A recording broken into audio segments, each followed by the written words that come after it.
Hi, my name is Shifana Ajmal and I am a social worker and a counselor.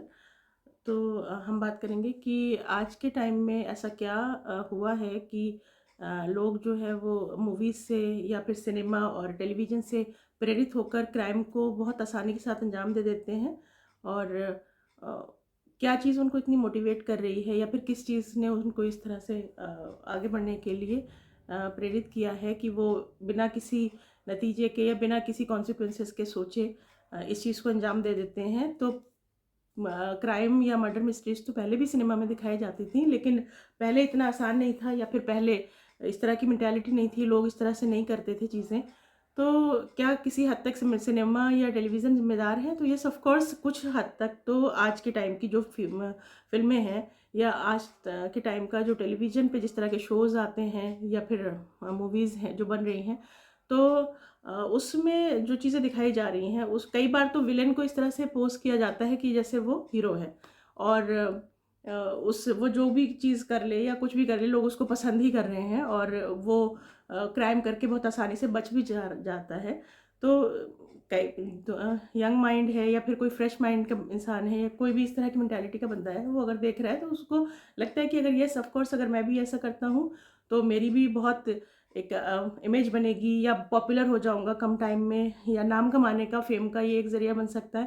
क्योंकि पहले की जो movie होती थी उसमें विलेन है इन केस, तो वो विलेन ही है, मतलब उसको लास्ट में उसका एंड खराब ही दिखाया जाता था। एंड में पुलिस आती थी और अरेस्ट कर लेती थी, चाहे जितना भी वो, चाहे उसका एक साइड अच्छी भी रही दिखाई गई हो कि वो अपनी फैमिली के साथ बहुत अच्छा है, बट एक टाइम वो विलेन है। जैसे बहुत सारी फिल्मों में अमिताभ बच्चन की हम बहुत दीवार फिल्म थी, तो एंड में उसको दिखाते थे कि वो खराब भी हुआ, उसका नतीजा खराब निकला। बट आज के टाइम में बहुत सारी ऐसी मूवीज़ हैं या रियल लाइफ स्टोरीज़ भी हैं, जैसे कि रियल लाइफ में बहुत बड़ा इंसिडेंट, ये दाऊद इब्राहिम का एग्जांपल हम ले सकते हैं कि कितनी आसानी के साथ इतने बड़े क्राइम को अंजाम देने के बाद वो यहाँ से बचकर निकल गया।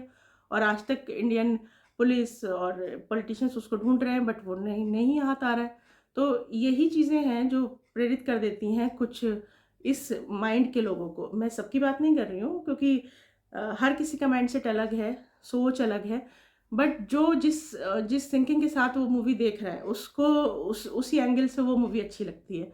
तो इस तरह के जैसे क्राइम पेट्रोल में भी बहुत सारे तरीके दिखा देते हैं या बहुत सारी चीज़ें दिमाग में आती हैं इंसान के कि हाँ, ये इसने यहाँ पर इसका जो लूप होल्स है ये है, अगर मैं ये वाली चीज़ बहुत अच्छे से कर लूँ तो मैं बच सकता हूँ या बच सकती हूँ। तो जो है वो बहुत हद तक सिनेमा और टेलीविज़न ज़िम्मेदार हैं।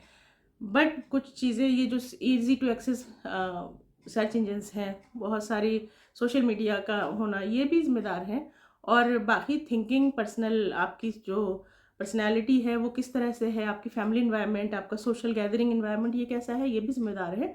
बट ये कह सकते हैं कि सिनेमा और टेलीविज़न कुछ हद तक इसमें ज़िम्मेदार हैं। तो हमें अपनी फ़िल्में और हमें अपने जो भी सीरियल्स हैं, ड्रामे हैं, वो इस तरह से बनाने होंगे कि उससे मोटिवेट ना हो, बल्कि उनको एक सबक मिले, उन्हें ये समझ आए बात कि इसका नतीजा हर हाल में ख़राब ही होना है और इससे आपकी लाइफ जो है वो ख़त्म हो जाती है।